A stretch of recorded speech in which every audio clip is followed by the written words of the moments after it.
¿Cómo están, hermanos? Amén. Muy bien. Qué bueno que podamos hoy estar en este lugar. Y quiero decirles, hermanos, con todo mi corazón que hay victoria. El Señor venció. Sí, hermana, gracias. El Señor venció. Amén. Como que no, siento como que no se la cree usted, hermano. Fíjese, ¿quién le va al Cruz Azul aquí? ¿Hay alguien? Fíjese, los de Cruz Azul deberían de comprender eso, hermano. Gana el Cruz Azul y se ponen, pero gozosos, hermano. Ahora imagínense, si yo le digo que Cristo venció a la muerte, ni modo que podamos estar apáticos por eso, hermano. El Señor venció y como dice el apóstol Pablo, nos dio vida con esa victoria. Amén. Así que hoy tenemos salvación porque el Señor ya venció en la cruz del Calvario. Amén. Así que se lo voy a volver a repetir. El Señor venció, hermanos. Den un aplauso al Señor.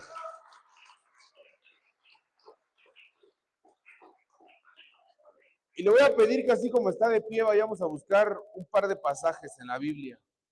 El primero está en Isaías capítulo 64, versículos 1 y 2. Isaías capítulo 64, versículos 1 y 2.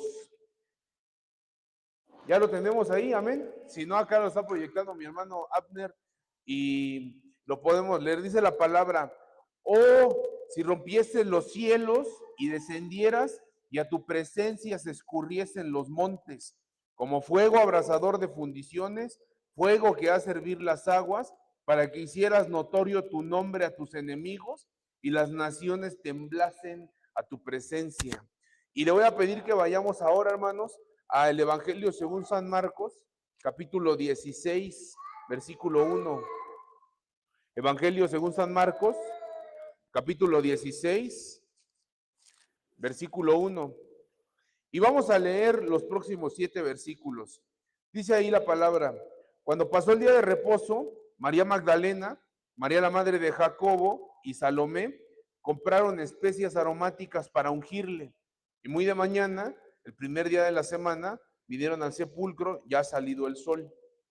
Pero decían entre sí: ¿quién nos removerá la piedra que de la entrada del sepulcro? Pero cuando miraron, vieron removida la piedra, que era muy grande.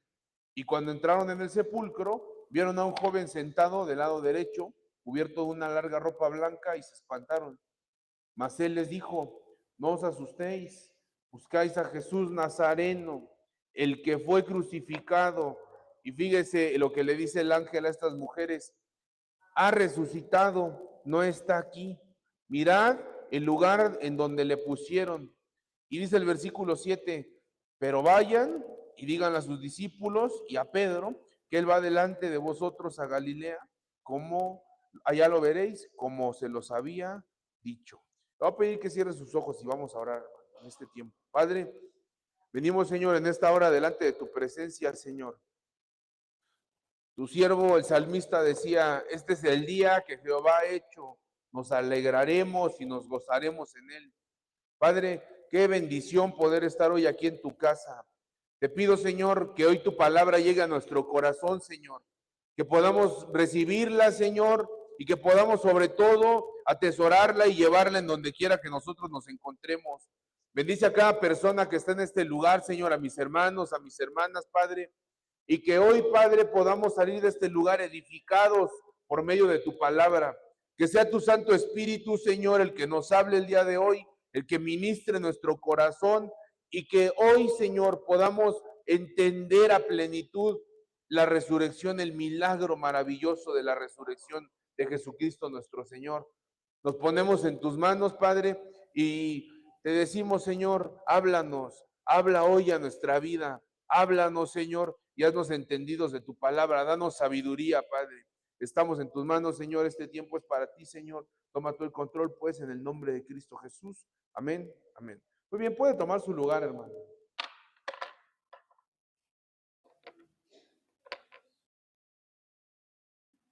Fíjese que me encargaron a predicar hoy acerca de lo más grande que se puede predicar. acerca del mejor tema que se puede predicar en algún lugar, y es la resurrección de nuestro Señor Jesucristo. El profeta Isaías, por eso escogí ese texto al principio, en ese capítulo, en el capítulo 64, él lanza un clamor, esa es una oración la que se registra ahí en ese capítulo. Y el clamor del profeta Isaías es: oh Señor, si tú rompieses el cielo y te pudiesen ver todas las personas que están en este lugar. Ese es el clamor que Isaías, con el que Isaías ora en ese momento, hermano. Entonces, mire, quiero decirle que es importante que nosotros, hermanos, tengamos en cuenta que en los evangelios se registra el momento más glorioso, el momento más glorioso.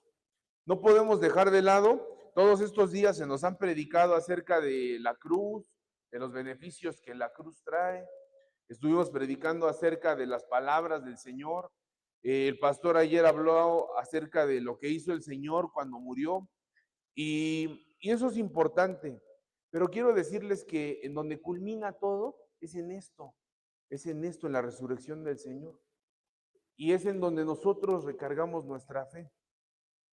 Y, por ejemplo, hay algunas frases que me gustaría compartir con ustedes. La primera es de un hermano, un teólogo español, Levis Carballosa. Él dice lo siguiente. Él dice que existen más evidencias de que Cristo resucitó de las que hay acerca del descubrimiento de América por Cristóbal Colón. O sea, hay evidencias de todo tipo. Si usted quisiera hacer un análisis profundo de la resurrección de Cristo desde el punto de vista histórico, desde el punto de vista literario, desde el punto de vista geográfico, desde el punto de vista religioso, usted va a encontrar que hay evidencias de sobra, hay evidencias de sobra. Así que, como buen maestro, yo le recomiendo que indague, hermano, que aprenda y se va a dar cuenta que hay material de sobra para que nosotros podamos tener un soporte de nuestra fe. No podemos negar el evento de la resurrección del Señor. ¿Estamos de acuerdo con eso, hermanos? Ahora, hay un extracto de un libro. Este libro se llama Evidencias que exigen un veredicto, de un hermano que se llama Josh McDowell.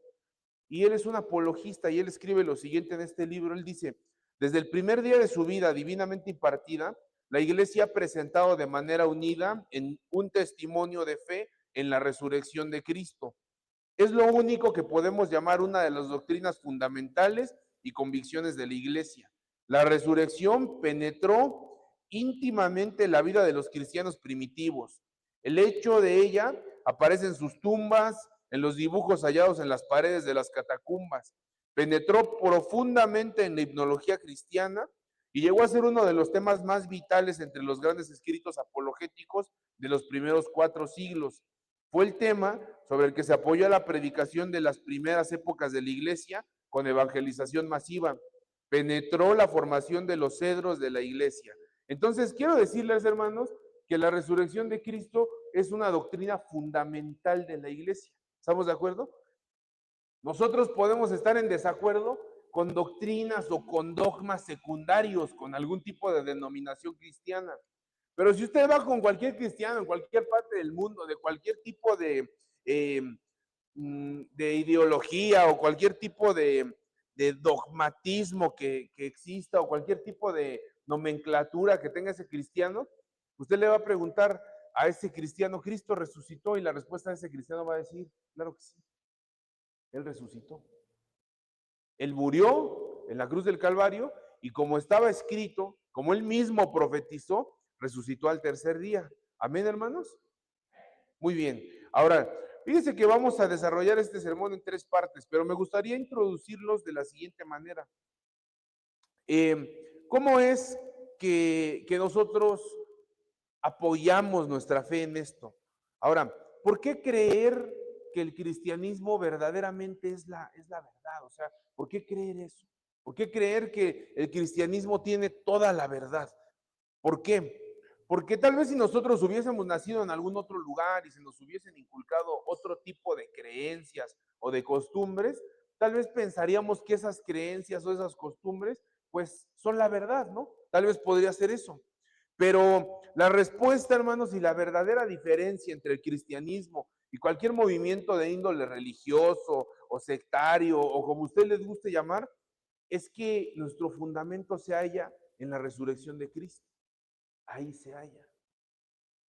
Hubo grandes sabios, grandes hombres que hablaron de grandes cosas, de cierta manera fueron opiniones importantes, pero todos ellos tienen una tumba.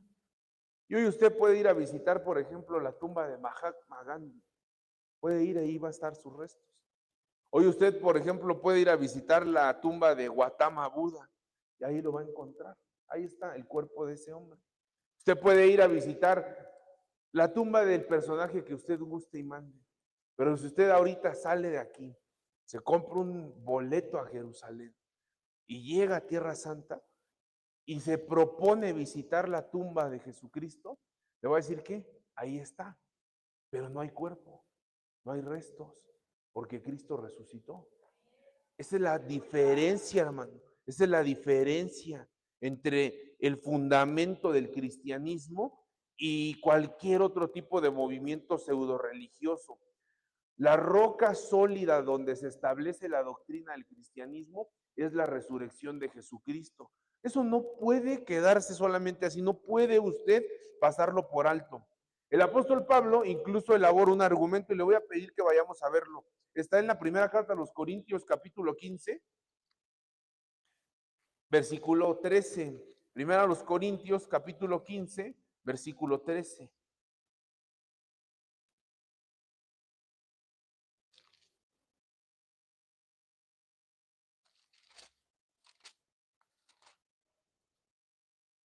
¿Ya lo tienen ahí? Amén. Dice el apóstol Pablo, porque si no hay resurrección de los muertos, tampoco Cristo resucitó. Y si Cristo no resucitó, dice el apóstol, vana es entonces nuestra predicación y vana es también nuestra fe. Y somos hallados falsos testigos de Dios, porque hemos testificado que Dios, que Él resucitó a Cristo, el cual no resucitó, si en verdad los muertos no resucitan. Porque si los muertos no resucitan, tampoco Cristo resucitó. Y si Cristo no resucitó, vana es nuestra fe y aún estamos en nuestros pecados. Entonces, también los que durmieron en Cristo perecieron. Si en esta vida solamente esperamos en Cristo, somos los más dignos de conmiseración de todos los hombres. El apóstol Pablo está diciendo, es una realidad que Cristo resucitó. Si no fuera una realidad, entonces, y también yo se lo digo, hermano, preocúpese, porque está muerto en sus delitos y pecados. Y no lo espera más que el infierno eterno. Pero sabemos, hermanos, que la resurrección es un hecho verdadero, que en realidad el Señor es el que ha resucitado. Y fíjese lo que el apóstol Pablo dice del versículo 20 de 1 Corintios 15. Dice, mas ahora Cristo ha resucitado de los muertos, primicias de los que durmieron es hecho. Porque por cuanto la muerte entró por un hombre, también por un hombre la resurrección de los muertos. Porque así como en Adán todos mueren, también en Cristo todos serán vivificados. Entonces, quiero decirles que es importante que nosotros comprendamos, hermanos, que la narrativa del Evangelio habla acerca de este evento como el más importante de todo, la resurrección de Cristo. Y el apóstol Pablo dice, bueno, si esto no fuera verdad, entonces estamos en problemas. Si no fuera verdad que el Señor ha resucitado, entonces tenemos de qué preocuparnos. Pero ahora, como es una realidad, entonces usted diga a la que está a su lado, tranquilo, hermano, tranquilo, porque tenemos esperanza, tenemos una fe viva, tenemos una certeza de lo que el Señor ya hizo por nosotros. Entonces, tranquilo. ¿Estamos de acuerdo con eso? Le voy a pedir que regresemos. Estamos en San Marcos capítulo 16, ¿no? San Marcos capítulo 16, versículo 1. Y téngalo a la mano, porque vamos a estar leyendo algunos pasajes y haciendo referencia a ellos. San Marcos capítulo 16, versículo 1. Es importante también que sepan, hermanos, que el testimonio de los evangelios va complementando datos, va integrando datos a la narrativa. De modo que algunos evangelistas añaden algunas cosas que consideran importantes y algunos las omiten, las hacen a un lado. De modo que si usted quiere tener un panorama completo de la resurrección, de la crucifixión y posteriormente de la resurrección de Cristo, usted tiene que estudiar los 4 evangelios. También es otra cosa importante que sepan que acerca de la resurrección se habla en los 4 evangelios, en Mateo, en Marcos, en Lucas y en Juan. Ahora, ¿qué nosotros hallamos en el Evangelio según San Marcos? Lo primero que le quiero decir es el primer punto, que nosotros como cristianos, hermanos, tenemos que seguir al Señor de manera incondicional. Tenemos que seguir al Señor de manera incondicional. El Evangelio según San Marcos se ocupa de narrarnos este milagro desde el punto de vista en donde las mujeres llegan a ese lugar.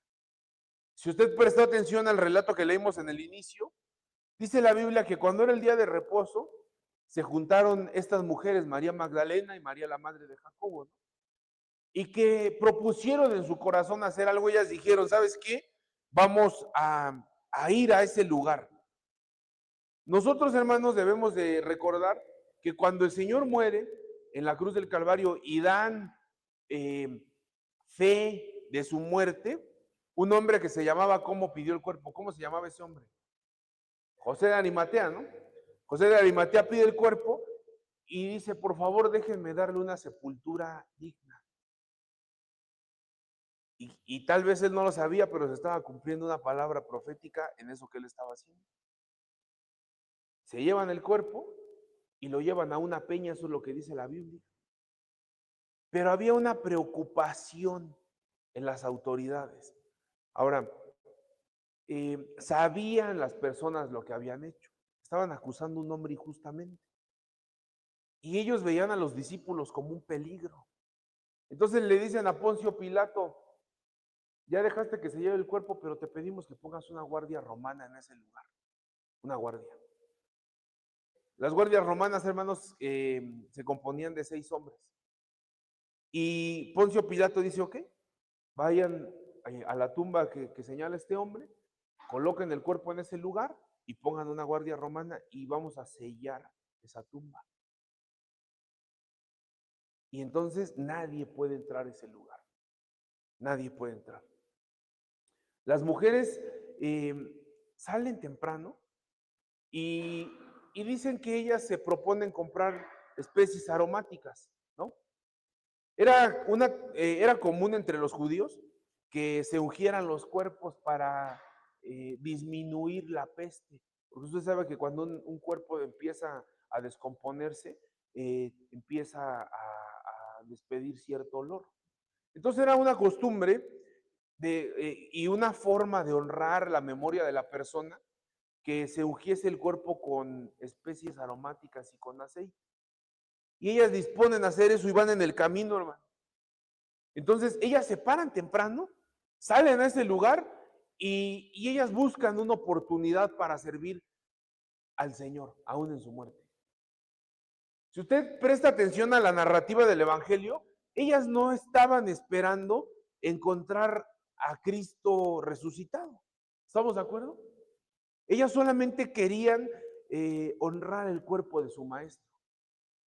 Querían ungirlo para que de alguna forma pues tuviera cierto grado de honra el cuerpo. Ellas amaban tanto al Señor que propusieron hacer eso.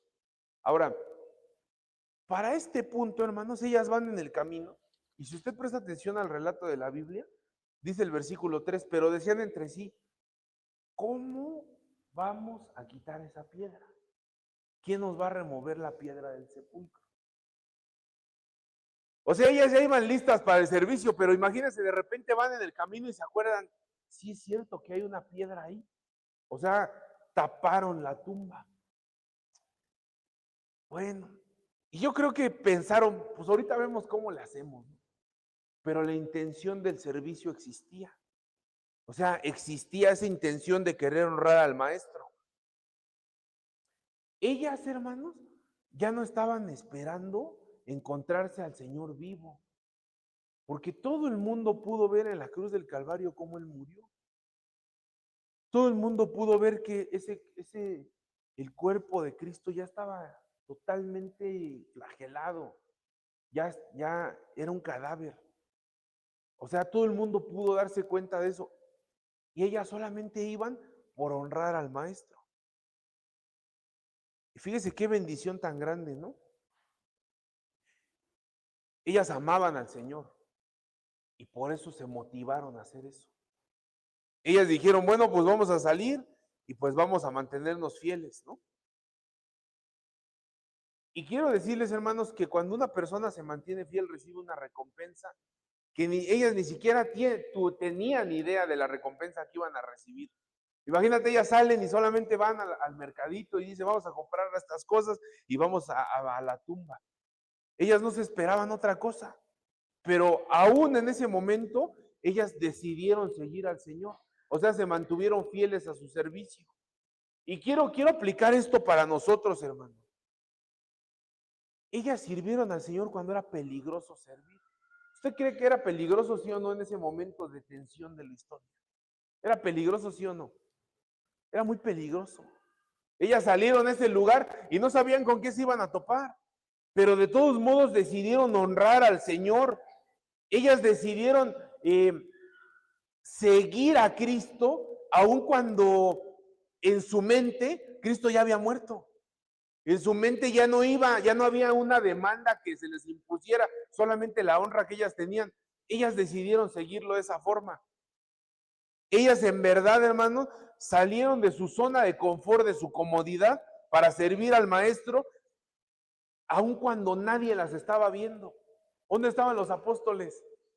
Ya ni estaban, hermano. Ya se habían ido. ¿Y qué quiero decir con esto? Quiero decir, hermanos, que la honra para el Señor no tiene que ser forzosamente porque alguien nos esté observando. No tiene que ser forzosamente porque alguien me está pidiendo que lo haga, sino que debe de nacer del amor que yo le tengo al Señor. Y eso es lo que estas mujeres hicieron. Ahora, yo quisiera que te detuvieras un momento y te preguntaras, ¿por qué estoy en este lugar? ¿Por qué? ¿Por qué he decidido hoy pararme, no sé, a las 6, 7 de la mañana, domingo, que es un día de descanso, hermano, para estar tranquilo en la casa? ¿Por qué he decidido levantarme a esa hora, agarrar y ponerme un traje y ponerme una corbata y venir a este lugar? ¿Por qué? Porque no vaya a ser que el pastor me vaya a estar viendo, o porque no vaya a ser que alguien, no sé, vaya a analizar lo que estoy haciendo. ¿Por qué? Otra pregunta, ¿por qué le sirvo al Señor? ¿Por qué? ¿Por qué estoy sujeto a que una persona me diga, oiga, venga, por favor, y toque aquí unas alabanzas? ¿Por qué tengo que venir y tengo que limpiar este lugar y nadie me da nada, ni un peso, ni ayuda, ni nada? ¿Por qué? ¿Por qué? Otra pregunta más.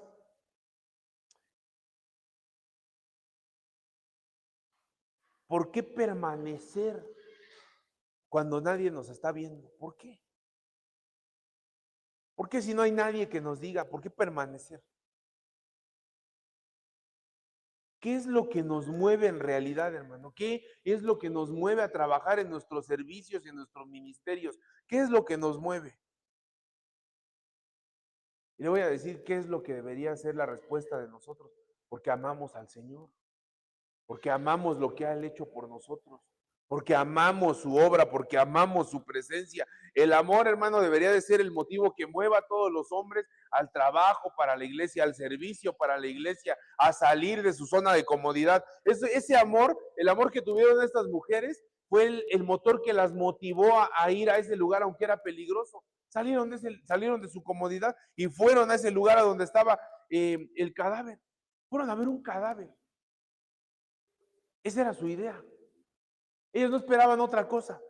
Ellas no iban expectantes, no crea que venían recordando las escrituras, porque la Biblia nunca lo dice, no cree que decían, a ver si ya resucitó, a ver si cumplió su promesa. Ellas iban solamente a ver a un cadáver.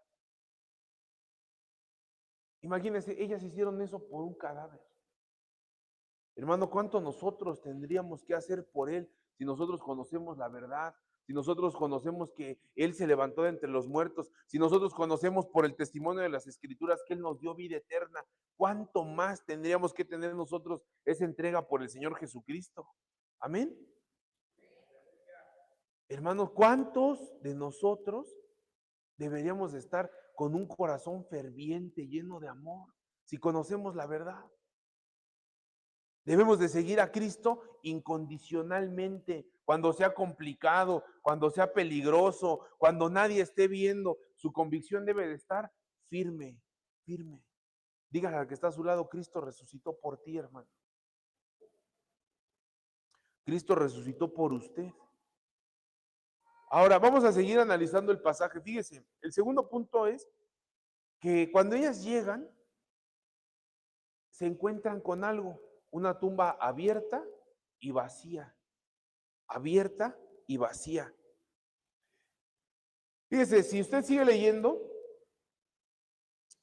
dice el versículo 4 de San Marcos 16, pero cuando miraron, vieron que estaba removida la piedra, y el evangelista añade este dato importante, que esa piedra era muy grande. Ellas venían dialogando, ¿qué vamos a hacer? A ver si podemos o no podemos quitarla, a ver si les decimos que nos den tantito permiso o algo así. Y de repente llegan y ven que la piedra está removida. No solo eso, hermano, sino que llegan y no hay ninguna guardia romana, no hay nada.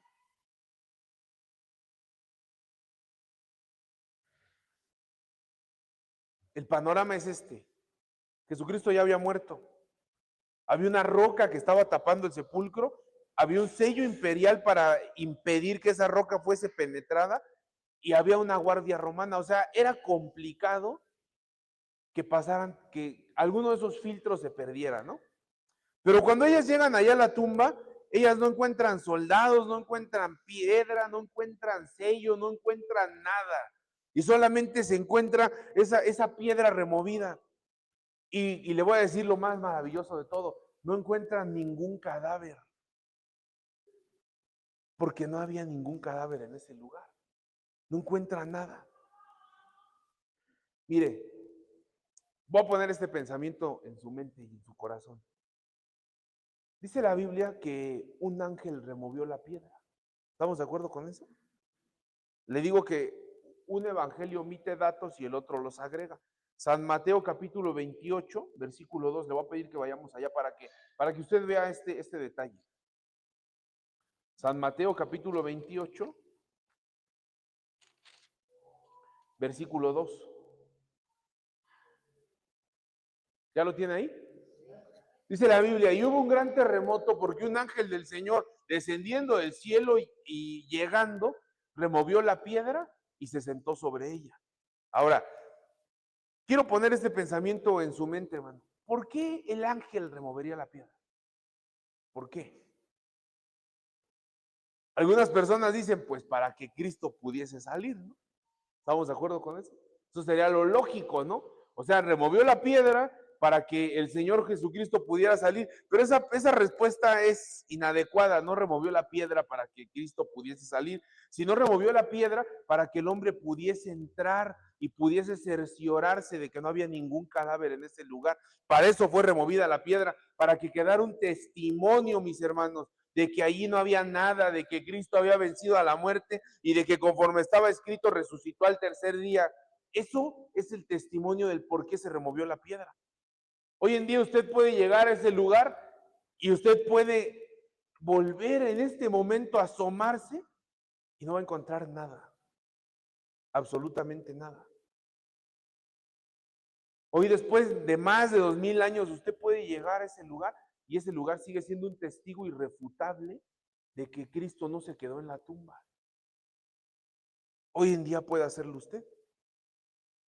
Hasta estos días, los escépticos han batallado con la explicación de la tumba vacía. No pueden explicar el por qué. Obviamente nosotros sabemos la respuesta. Obviamente nosotros sabemos, hermanos, que el Señor había salido de ese lugar, que el Señor no se había quedado, que el Señor había resucitado para gloria y honra del Padre. para eso. Ahora, cuando usted observe, hermano, este panorama de las Escrituras, usted debe de entender que debió de ser impactante para estas mujeres. Debió de ser impactante. Llegar a ese lugar y encontrarse con que no había nada. Con que ellas quisieron ver qué pasaba y no había absolutamente nada. Fíjese, el versículo 5 dice, y cuando entraron al sepulcro, vieron un joven sentado del lado derecho, cubierto de una larga ropa blanca, y se espantaron, se sorprendieron. Ellas llegan a ese lugar y resulta que se encuentran con esta grande bendición y se encuentran que no hay nada que tengan que ungir. Se encuentran que lo que habían comprado pues ya no se iba a utilizar, porque había sucedido el milagro más grande de toda la historia, porque se había manifestado la voluntad del Señor en ese lugar. Ellas nunca dejaron su fe de lado y por eso fueron recompensadas de la manera en la que fueron recompensadas. Ellas nunca se echaron para atrás, hermano, ellas estuvieron a los pies de la cruz. Ellas estuvieron en los momentos difíciles del Señor e incluso estuvieron cuando el Señor estaba sepultado en esa tumba. Y el Señor les recompensó esa fidelidad.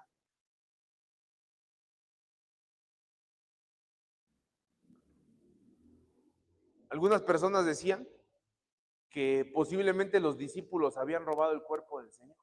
Eso fue un mito que se dio por aquellos tiempos. Pero ¿usted cree que un grupo de apóstoles acobardados e inundados por el miedo se hubiese atrevido a llegar a ese lugar? Para nada, hermano. Todos habían ido. El único que se había quedado era Juan. Y todos los demás estaban alejados, se habían regresado al lugar en donde ellos habían sido llamados. Entonces quiero decirles que cuando estas mujeres llegan a ese lugar, se encuentran con esta escena. Y voy a detenerme un poquito más en el otro punto, vamos a ir avanzando con ese. Y fíjese, hay una explicación gloriosa para todo esto. Ellas llegan al lugar y se encuentran a un ángel sentado ahí. Y se estremecen, hermano. Se quedan atónitas al ver que no hay nada, al ver que no hay cuerpo y al ver que ese ángel está en ese lugar. Y el versículo 6 les dice el ángel lo siguiente: no se asusten. Y el ángel les dice: yo sé a quién están buscando. Yo sé que ustedes están buscando a Jesús, el Nazareno. El que fue crucificado. Y el ángel les dice, como que les hace falta darle otra lectura a su Biblia, ¿no? Él no está aquí, Él ha resucitado. El ángel les dice ahí: mirad el lugar en donde le pusieron, para que testifiquen el milagro que ha hecho Dios. Y estas mujeres, hermano, reciben este anuncio de parte del ángel. Y es el anuncio que debe de estar en el corazón de todos los cristianos. Otro de los evangelios dice que el ángel les dice lo siguiente, les hace una pregunta: ¿por qué buscáis entre los muertos al que vive? Si usted hoy va a la tumba de Cristo allá en Tierra Santa, usted se va a encontrar que está escrito en una placa en ese lugar, en hebreo, en griego y en latín. ¿Por qué buscáis entre los muertos al que vive? Él no está aquí, Él ha resucitado. O sea, usted va a llegar a ese lugar si va y se asoma y no va a haber nada. No va a haber restos, no va a haber nada, porque Él ha resucitado, hermano. Porque el Señor que murió 3 días antes, conforme estaba escrito, se levantó, Él profetizó y dijo que ese templo se iba a destruir, pero que Él lo iba a levantar al tercer día. En 3 días lo iba a levantar. Entonces, tenga usted eso en su corazón. Ahora, no solamente eso, hermano, sino que el Señor le encomienda al ángel, porque usted sabe que el ángel es simplemente un mensajero, esa es la función de los ángeles. Le encomienda al ángel no solamente darles esta noticia tan grandiosa, sino que si usted sigue leyendo, en el versículo 7 va a encontrar esto, pero id y decirle a los discípulos y a Pedro que él va delante de vosotros a Galilea.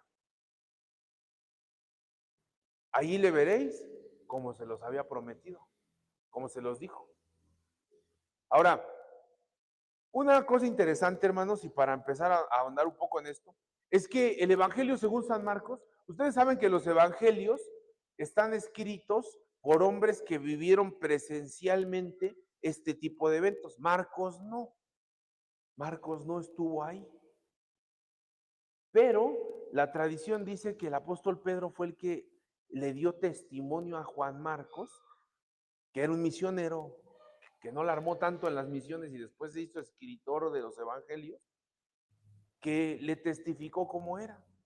Ahora, imagínense que el apóstol Pedro estaba en una condición crítica, porque justo esto era lo que el Señor les había dicho. Antes de que él fuera entregado, él les dijo, nos vamos a ver en Galilea, nos vamos a reunir allá. Y es un dato importante a considerar que en el evangelio que el apóstol Pedro le va dictando a Juan Marcos, él recuerda eso y les dice, digan a los discípulos y a Pedro. Díganle a todos esos que fallaron, pero especialmente díganle a Pedro porque falló de una manera más grande, porque hizo las cosas peor que los demás. Y le voy a decir de dónde sacamos eso. Fíjese, vamos a San Marcos capítulo 14, versículo 27.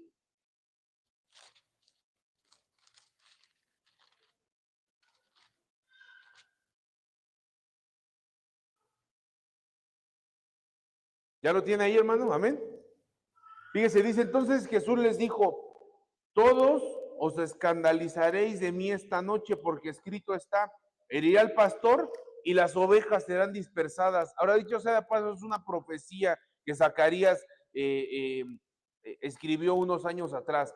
Dice el versículo 28, pero después de que haya resucitado, fíjese, ¿qué dice ahí? Iré delante de vosotros a Galilea. Y ya sabe Pedro, hermano, que era así como un poco tecamaquense, ¿no? Fíjese lo que dice el apóstol Pedro, dice algo así. Entonces Pedro le dijo, aunque todos se escandalicen, yo no, Señor, yo no. Y le dice el Señor, yo siempre me imagino esta escena como que el Señor ve a Pedro con amor, sabiendo que va a fallar, y me imagino al Señor tocando la espalda del apóstol Pedro y diciéndole, Pedro, de cierto te digo que hoy en esta noche, antes de que cante el gallo, cuando haya cantado 2 veces me negarás 3 veces. Y Pedro todavía le dice en el versículo 31, si me fuere necesario morir contigo, no te negaré, no te voy a negar. O sea, fíjense cómo el apóstol Pedro, cómo estaba eufórico por eso, hermano.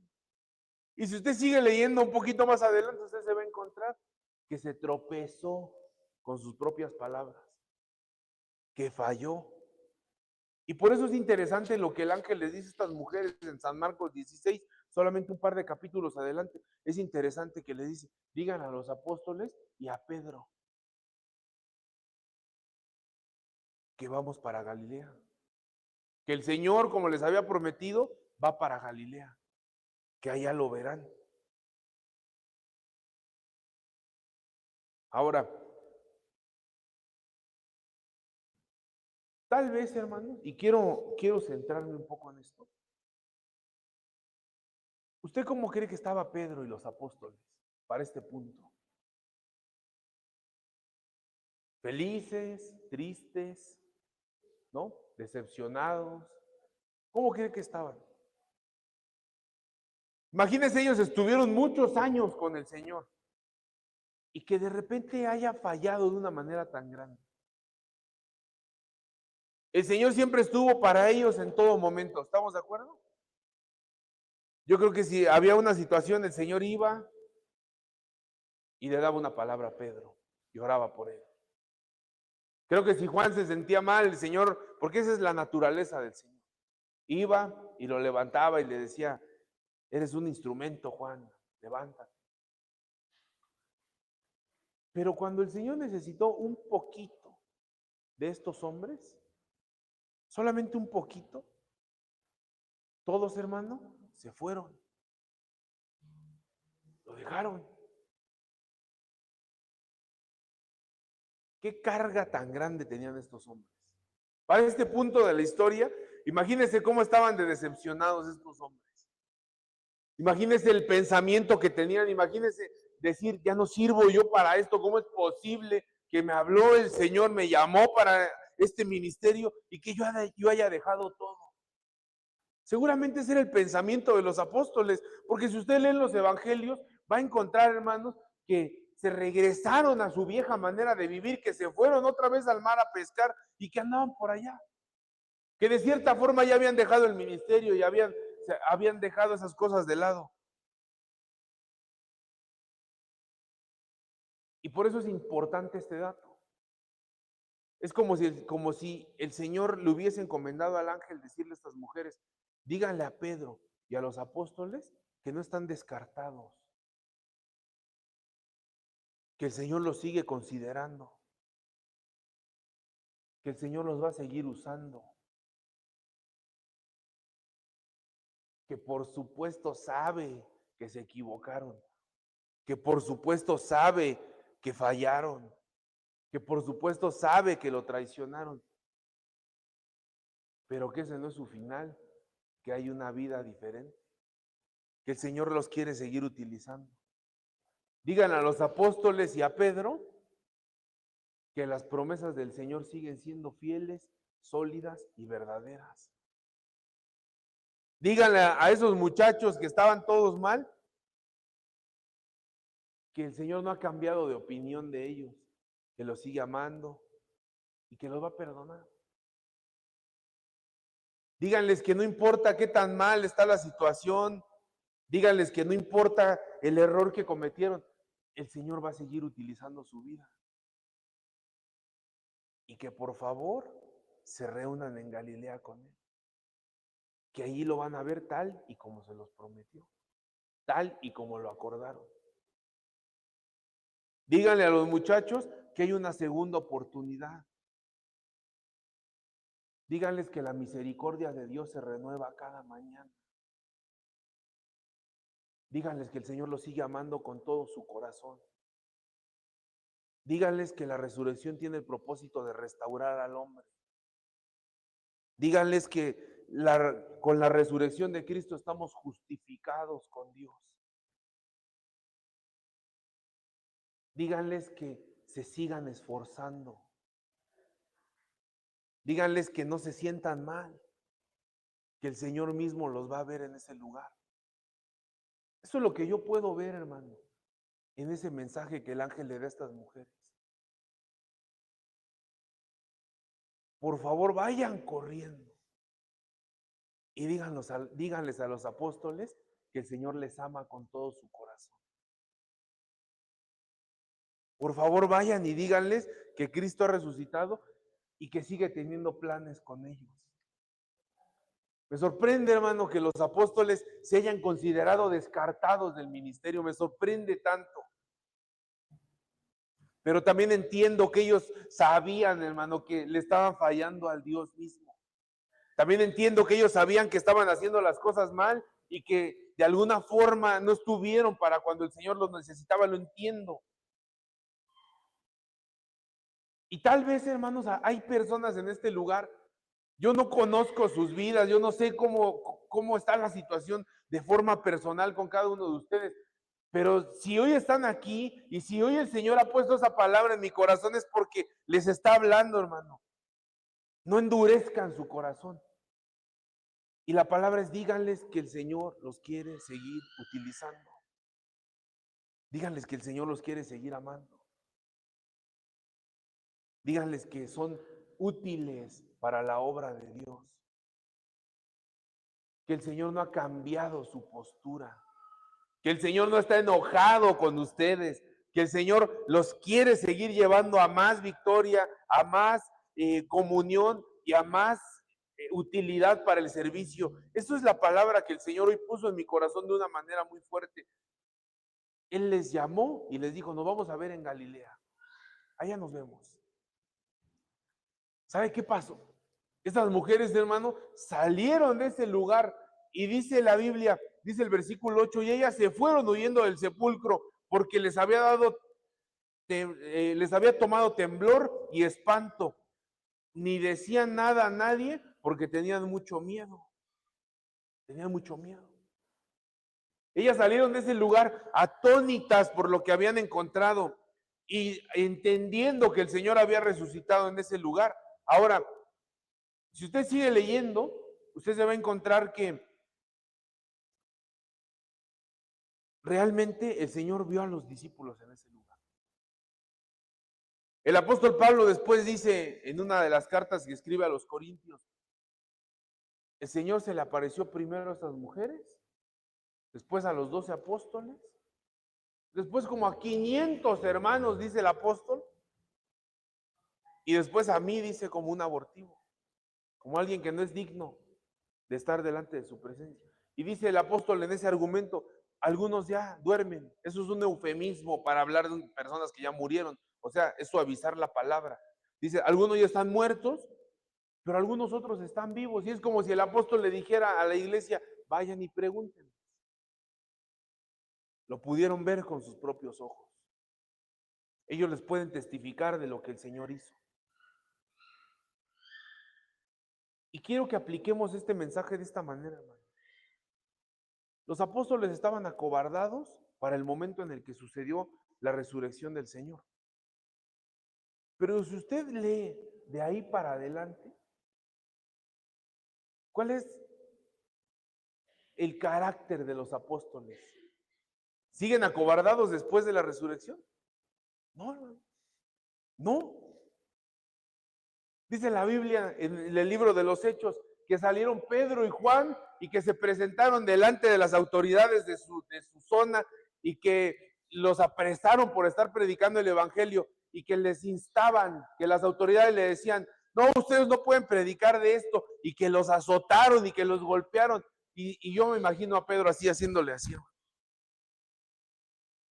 ¿Sabe qué dice Pedro? Dice, mire, nosotros no podemos callar de lo que hemos visto y de lo que hemos oído. Vamos a seguir predicando el evangelio y háganle como ustedes quieran. Media vuelta, hermano, y se van a predicar el evangelio. Yo veo al apóstol Pedro lleno del Espíritu Santo en Hechos capítulo 2, predicando ahí en ese lugar y hablando con autoridad de las Escrituras, y vio 5,000 personas convirtiéndose y no vio ni una pizca de temor en el apóstol, ni una pizca de temor, nada. ¿Qué los cambió? ¿Qué los cambió? ¿Qué pasó con ellos? ¿Qué pasó con esos hombres? ¿Qué pasó con Pedro, hermano, que estaba incluso diciendo de groserías para que la gente no lo pudiera asociar con el Señor? Dice la Biblia que llegó una mujer que se dedicaba a hacer la limpieza ahí y que dijo, no, tú andabas con ellos, y que Pedro empezó a hablar con palabras lisonjeras o lo que es lo mismo con groserías. No, yo no sé de qué me estás hablando, y se fue negando al Señor. ¿Qué lo cambió? ¿Qué pasó con él? Y se la voy a poner diferente. Yo conozco a hombres, hermano, que llegan a este lugar y llegan así con una cara más dura que nada, hermano, así. He ido a visitar personas que no quieren de Dios, hermano. Que le, oiga, joven, mire, déjeme, a mí no me está hablando de esas cosas. He conocido gente que está perdida en las adicciones, hermano, que están totalmente metidos en ese mundo. Y de repente los tienes predicando el evangelio. Y de repente los tienes llevando a un servicio, orando por otra persona. ¿Qué los cambió? He conocido delincuentes, personas malas que se han dedicado a hacer todo tipo de maldades y que de repente están así, hermano, con su Biblia en la mano y llevando una palabra de vida y llevando un mensaje precioso. ¿Qué los cambió? ¿Qué cambia a los hombres? ¿Qué cambia la manera de ser de los hombres? ¿Sabe qué los cambió? La realidad en su corazón de que Cristo resucitó de entre los muertos. Eso es lo que los cambió. Eso es lo que cambió la actitud de los apóstoles. Ellos dejaron de ser unos cobardes y empezaron a ser valientes porque vieron con sus propios ojos, se atesoraron en su corazón que Cristo había resucitado conforme estaba escrito en la palabra de Dios. Eso los cambió. Por eso cambiaron tan drásticamente. ¿Qué cambió a Saulo de Tarso?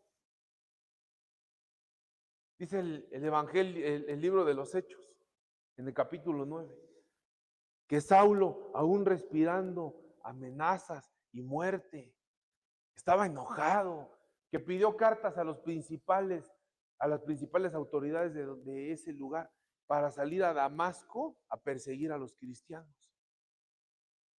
Estaba enojado. ¿Y sabe cuál era el propósito? Asesinarlos. No solamente eso. Si usted va al libro de los Hechos, va a encontrar que el primer mártir, el primer hombre que muera a causa de la fe, ¿cómo se llamaba? Esteban, ¿no? Y que había un hombre, un joven ahí, que se llamaba Saulo, que consintió en la muerte de ese hombre. Háganlo, ¿no? ¿Qué lo cambió, hermano? Salió en camino con toda la furia que podía tener un hombre como Pablo, tan conocedor de la palabra, y que sabía que estaban, en su corto entendimiento, que estaban blasfemando contra su Dios. ¿Qué lo cambió? Si usted va a Hechos capítulo 9, dice la Biblia que escuchó una palabra que decía algo más o menos así: Saulo, Saulo, ¿por qué me persigues? Y que él respondió algo así como que, ¿quién eres, Señor? Y la respuesta a eso fue: yo soy Jesús a quien tú persigues. Dura cosa te es dar coces contra el aguijón. Y en ese momento se convirtió al evangelio. ¿Sabe qué le urgía después a Pablo de eso? Bueno, primero ver, porque se quedó ciego, ¿no? Pero después de eso, a él le urgía bautizarse, hermano. ¿Para qué? Para poder servirle al Señor. ¿Sabe qué día descansó Pablo después de todo ese tiempo? Nunca. Nunca. Siguió sirviendo y trabajando y dándole todo su tiempo y todos sus recursos a su Dios. ¿Qué lo cambió? Lo cambió la verdad de que Cristo reina, de que Cristo es el Rey de Reyes y Señor de Señores. Eso lo cambió. Ahora yo le voy a preguntar a usted, hermano, ¿qué lo va a hacer cambiar a usted? ¿Qué lo va a alejar de esa forma? Miren, o lo voy a decir mejor de esta forma: ¿qué nos va a alejar de esa forma tibia de vivir? ¿Qué, hermano? ¿Qué nos va a alejar de esa manera hueca de hacer las cosas, de esa forma sin sentido de hacer las cosas? ¿Qué nos va a alejar de eso? ¿Qué va a hacer que nos comprometamos realmente con Cristo? ¿Qué va a hacer? Usted y yo, hermano, necesitamos un encuentro con el Señor. Si su vida no está enteramente entregada a Cristo, usted necesita saber de la resurrección. Si usted está acobardado como estaban los apóstoles, usted necesita saber que Cristo aún lo puede seguir utilizando. Si usted está tal vez llevando una carga o alguna situación complicada en su vida, usted necesita saber la realidad. Cristo resucitó. Y se lo voy a decir así: Cristo resucitó por usted directamente, por usted. Él estuvo en ese lugar, dice la carta a los Hebreos, que menospreciando el oprobio, porque tenía puesto el gozo, los ojos en el gozo de la salvación.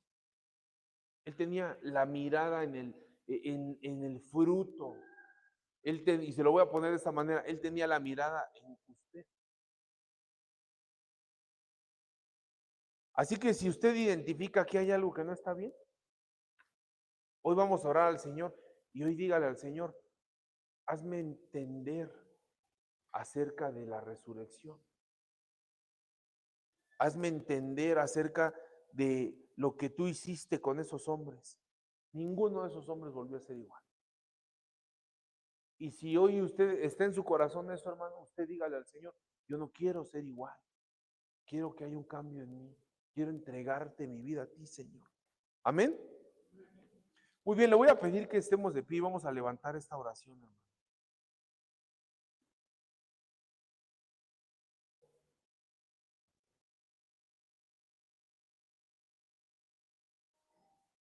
Le voy a pedir que cierre sus ojos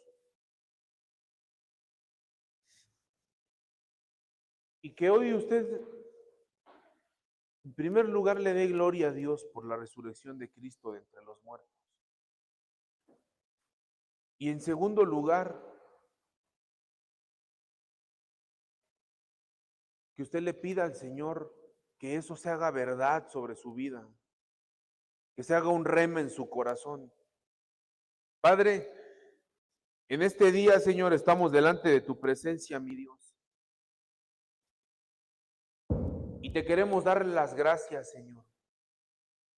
Gracias porque no escatimaste, Señor, en nada. Porque lo hiciste todo, Señor, por nosotros. Ni siquiera, Señor, podemos comprender cómo es que tú diste, Señor, a tu Hijo.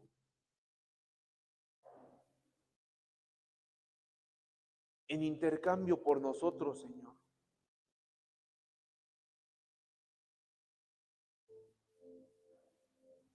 Gracias, mi Dios, porque no he tenido nada, Señor, porque no me merecía nada y tú me lo diste todo, Padre. Porque estaba en una crisis, Señor, camino hacia el infierno. Porque estaba muerto, Señor, en mis delitos y en mis pecados. Y estaba hundido, Señor, de tal manera que no podía salir de ese lugar.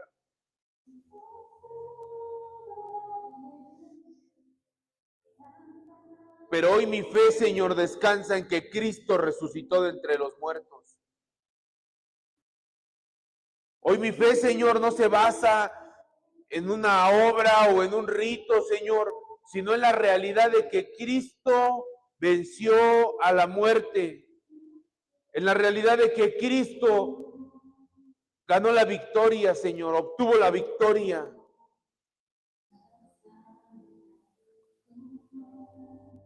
Y por eso tu siervo decía, sorbidas la muerte en victoria. ¿Dónde está, oh sepulcro, tu aguijón? Padre, gracias.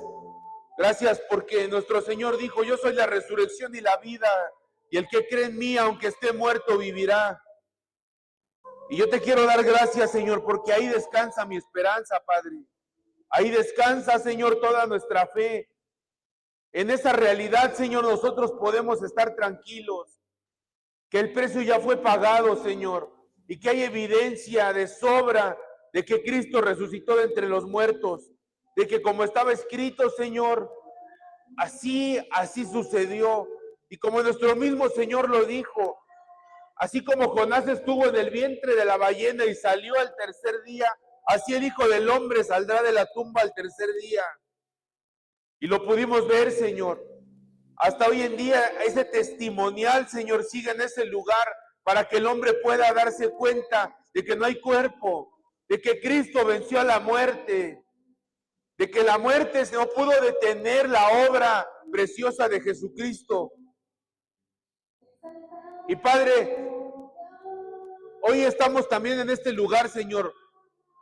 Señor, si en mí no hay valentía, Padre, si me sigo acobardando como lo hicieron esos hombres en aquellos días, Señor, si sigo viviendo una manera vieja, Señor, una forma en la que no te está agradando, Señor, si yo sigo viviendo, siguiendo la corriente de este mundo, Padre, yo te pido que esta palabra, Señor, que esta verdad de que Jesucristo resucitó, se atesore, mi Dios, en lo más profundo de mi corazón.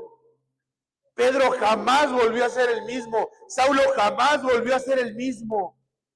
Ninguna de las personas que vieron ese milagro de la resurrección volvieron a ser los mismos, Señor.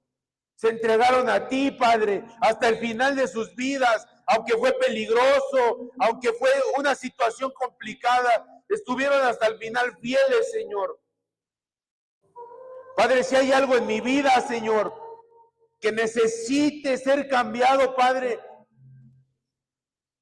que sea tu obra, Señor, en mí, mi Dios. Que esta verdad, Señor, de la resurrección de Cristo pueda encontrarse en mi corazón. Levanta una generación fuerte, Señor, valiente, una generación que te honre, Señor, una generación que lleve en su corazón la verdad de que Cristo vino a esta tierra, se entregó a sí mismo, fue crucificado en ese lugar y lo hizo para que nosotros pudiésemos tener vida, Señor. Padre, que haya ese espíritu, Señor, en nosotros y que en donde quiera que nosotros nos encontremos, Padre, que podamos dar testimonio de que Cristo murió, pero resucitó al tercer día para el perdón de los pecados. Gracias, Señor, por este tiempo. Gracias, Señor, por tu palabra que llega a nuestras vidas de una forma muy puntual, Señor. Y gracias, Padre, porque yo sé, mi Dios, que lo que hoy tú preparaste para nosotros va a dar frutos, Señor. Cuán a 30, cuán a 70 y cuán a 100 por uno, mi Dios. Gracias por tu palabra, Señor, por tu Santo Espíritu, mi Dios. Y gracias, Padre, por la obra que vas a seguir haciendo, Señor, en cada uno de nosotros, Padre. Te doy la gloria, Señor, te doy la honra y la alabanza, Señor, es para ti, mi Dios. Bendito sea, Señor, por todos los siglos de los siglos, en el nombre de Cristo Jesús. Amén, amén.